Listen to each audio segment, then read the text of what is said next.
Thanks, Mr. Eclipse. Now we understand much more about eclipses. Let's see if students at the Challenger Learning Center in Bangor, Maine can help us demonstrate just how important angular size is to an eclipse.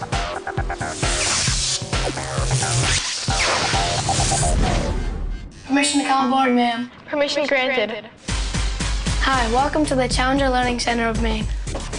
NASA Connect asked us to show you this very cool activity. We created a model to show how one object can eclipse another. Teachers can download this activity at the NASA Connect website at connect.larc.nasa.gov. To do this activity, we had to use measurements and proportions to determine distances and diameters, understand how two objects in space with very different sizes at different distances appear to be the same size, measure the angular size of two objects, and measure an angle. We followed the directions from the NASA Connect website lesson guide to make our eclipse simulator using a shoebox, paper, tape, scissors, and a skewer stick.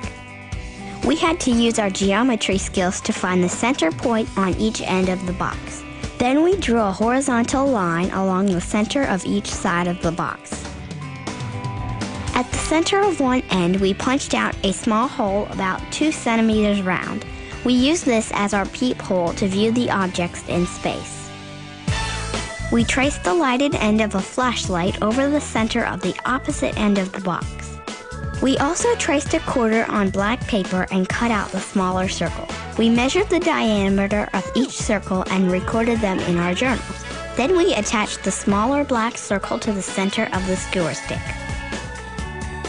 We set up proportions for similar triangles to help us simulate an eclipse. We know that the diameter of the larger circle divided by the distance from the peephole to the larger circle is equal to the diameter of the smaller circle divided by the distance from the peephole to the smaller circle. Once we understood the relationship between these values, we had to decide which value we needed to find. Since we already know the diameter of both circles and the distance from the peephole to the larger circle, we need to calculate where to place the smaller circle from our peephole. We set up a proportion to solve for that value. Once we came up with a number, we measured the calculated distance from the peephole and slid the skewer stick in place. We added string to demonstrate how the angular size of the objects was the same. The string helped us see that the distances and diameters were actually sides of similar triangles. We used a protractor to measure the angle formed by the string. We were able to use the same proportion to predict the diameter of an object even farther from the peephole. We checked our solutions by making a circle with the predicted diameter and placing it between the strings at a specific distance. Our small circle was able to eclipse an even larger object. The proportion helped us prove that angular size is related to the actual diameter of two objects and the distance they are from a specific point.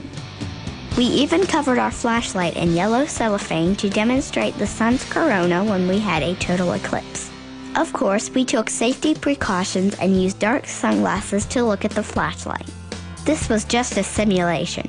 We know you should never look directly at the sun, even during an eclipse.